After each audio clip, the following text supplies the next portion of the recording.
The scene opens with the sharp, clinical sound of a zipper being pulled upward. Jonathan Carter stands behind Isabella in the marble foyer of their penthouse, his reflection looming over her like a dark cloud. He doesn't look at her face.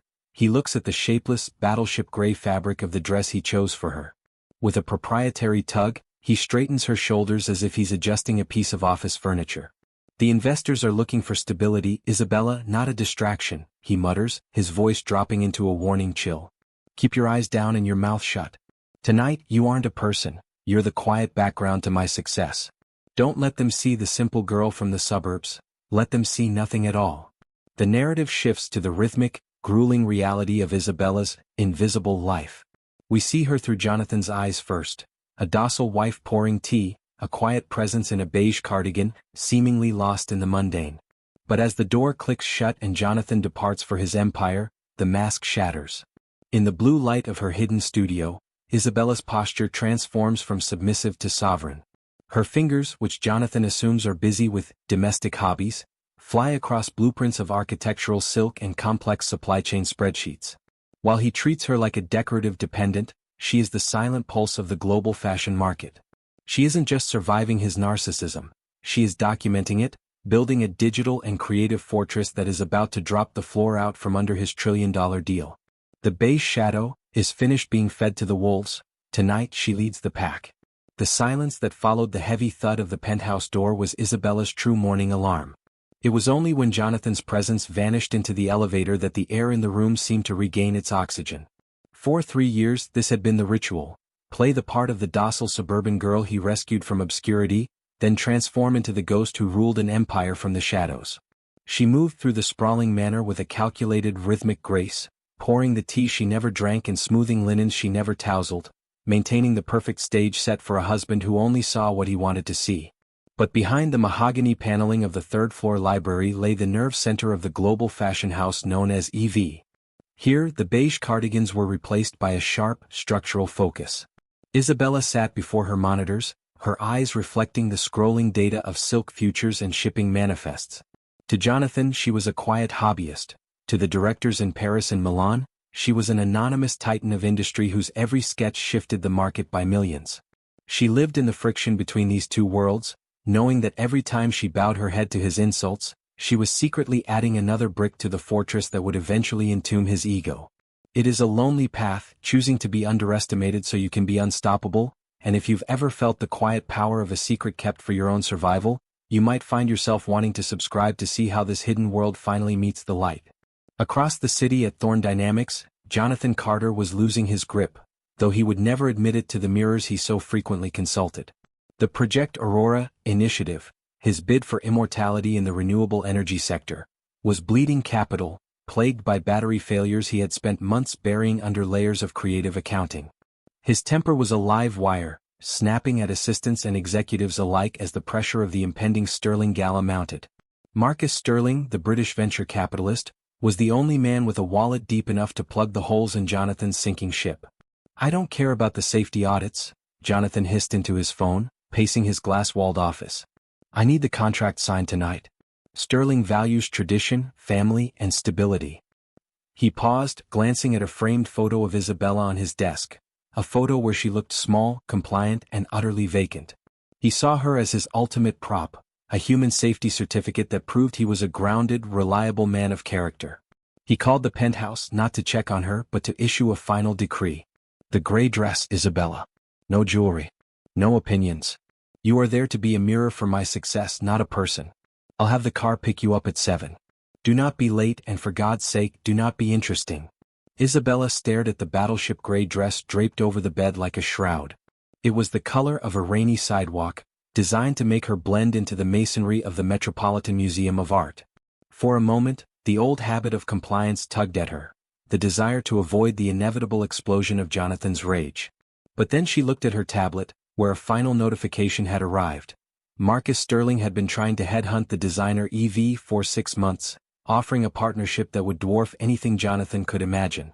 She walked to the hidden panel in her closet and pulled out a garment bag that had never seen the light of day. Inside was the Midnight Architect gown, a masterpiece of deep, iridescent indigo velvet and structural silver threading that looked like a constellation captured in fabric. It was bold, dangerous, and undeniably powerful. As she stepped into the dress, the weight of the silver felt like armor. She didn't just look different, she felt the beige shadow burning away, replaced by the woman who had built an empire while her husband slept. Tonight was no longer about saving Jonathan's company. It was about the coronation of her own. The red carpet at the Metropolitan Museum was a gauntlet of flashbulbs and shouting reporters. When Jonathan's limousine pulled up, he stepped out first, adjusting his cuffs and flashing a practiced, predatory smile at the cameras. He reached back to hand Isabella out, expecting the drab, mousy figure he had dressed that morning.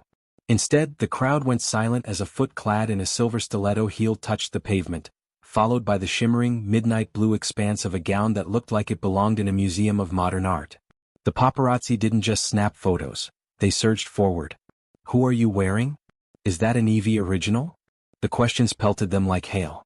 Jonathan stood frozen, his hands still extended, his face a mask of bewildered fury.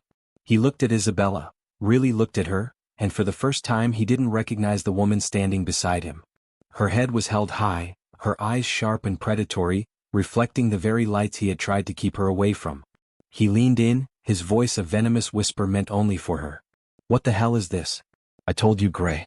You look like a spectacle." Isabella didn't even turn to face him. She just smiled at a camera from Vogue and whispered back, "I'm not a spectacle, Jonathan. I'm the main event." Inside the great hall, the atmosphere was thick with the scent of expensive lilies and desperation. Jonathan tried to drag Isabella toward the bar, desperate to hide her from the very people he had brought her to impress. But they were intercepted by Marcus Sterling himself. The legendary investor ignored Jonathan's outstretched hand, his steel-gray eyes locked on Isabella's gown. The construction on that shoulder, the bias cut on the velvet, it can only be an EV, Sterling mused, his British accent cutting through the room's chatter. "I was told the designer was a recluse, but here you are." Jonathan let out a forced, nervous laugh, stepping in front of Isabella. "Marcus, forgive my wife's taste for the dramatic. She's a bit of a gardener, really. Just picked this up at a boutique to feel special for the night." Now about the Aurora Project's lithium supply. Sterling held up a hand, silencing Jonathan with a single gesture. "I'm not interested in lithium right now, Carter. I'm interested in logistics. Specifically, how the House of EV managed to bypass the Suez bottleneck last quarter." He looked at Isabella with a knowing smirk. "What do you think, Mrs. Carter? Was it a matter of diversified shipping or a strategic hedge in raw textiles?" Jonathan scoffed. "She doesn't know the first thing about. It was a near-field near-term hedge on Mediterranean freight," Isabella interrupted, her voice clear and resonant. "Combined with a secondary warehouse contract in Greece. Anything else would have been a gamble."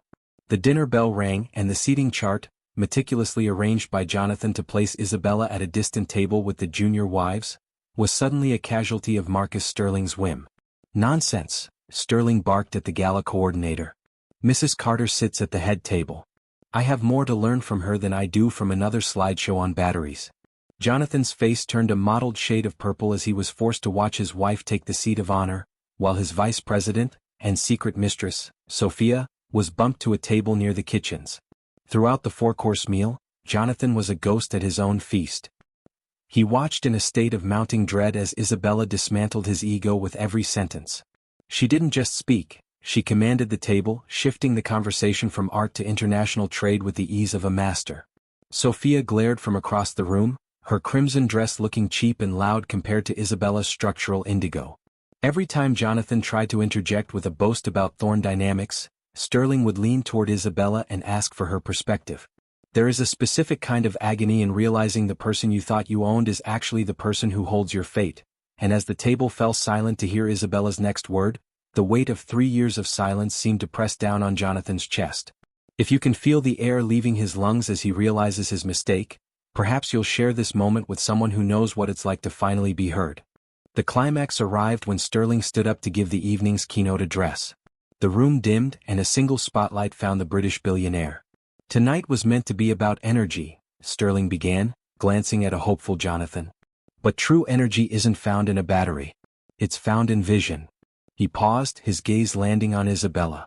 "For years, my firm has sought the identity of the designer EV, the person who revolutionized the industry while remaining a ghost. I've spent millions on private investigators, only to find the answer tonight, sitting in a dress of her own making." The room gasped as Sterling gestured to Isabella. "Ladies and gentlemen, the designer you've been chasing isn't in Paris. She's right here. May I introduce the true CEO of the House of EV, Isabella Vance."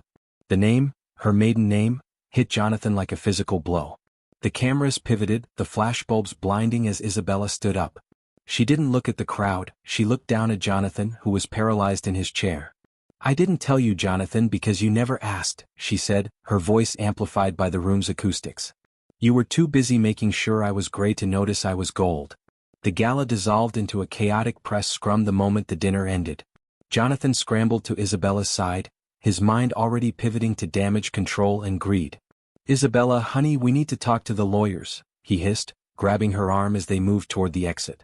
"Marital assets, the branding, we can merge EV into Thorn Dynamics. We'll be the most powerful couple in the world. I can forgive the secrecy if we handle the IPO together." He was already mentally spending her billions, calculating how her success could mask the failures of Project Aurora. Isabella stopped in the middle of the museum's marble foyer, the same place he had zipped her into that gray dress hours before. She pulled a thick envelope from her silver clutch and handed it to him. "Marital assets only apply to what was built during the marriage, Jonathan. I started the House of EV 6 months before I met you. It's held in a blind trust in the Caymans, deeded to Isabella Vance. My lawyers have spent 3 years ensuring you wouldn't get a single thread." She leaned in, her voice cold.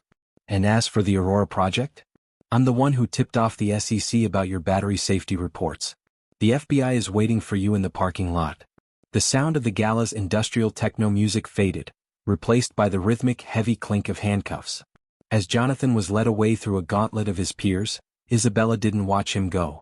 She was already surrounded by her own people, her directors, her stylists, and Marcus Sterling.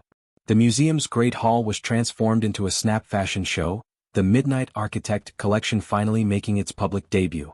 Isabella stood at the top of the grand staircase, watching her models walk the black glass runway she had secretly funded. It wasn't just a fashion show, it was an execution of her old life. Every flash of the camera was a nail in the coffin of the beige shadow. She felt the eyes of the world on her, not as a trophy but as a titan. She had played the long game, enduring the silence and the insults, knowing that the most beautiful thing an architect can build is their own freedom.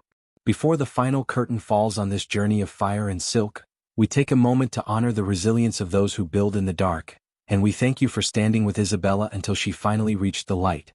If this resonance stays with you, we invite you to like and share this story one last time. 6 months later, the penthouse was gone, replaced by a sleek, minimalist office at the top of the newly rebranded Vance Tower. Isabella sat behind a desk of reclaimed oak, looking out over the Manhattan skyline. The view was the same, but the perspective had shifted entirely. Below, the city moved to a rhythm she helped dictate. On her desk sat a single, framed photo, not of a wedding but of her first solo sketch, tattered and ink-stained from the days when she was just a girl from the suburbs with a dream and a secret. A notification popped up on her screen. Jonathan's sentencing was final, 10 years for securities fraud and embezzlement. He had called her once from the holding facility, begging for a pardon, but she hadn't taken the call. She didn't hate him anymore, she simply didn't think of him at all. He was a ghost now, a faded memory of a gray dress she had long ago discarded. Isabella stood up, straightening the lapels of a white structural blazer that fit her like a second skin. She had a board meeting to lead and a new world to build. The queen was on her throne, and for the first time in her life she wasn't hiding. She walked out of the office, her heels clicking against the marble, the sound of a woman who finally knew exactly who she was.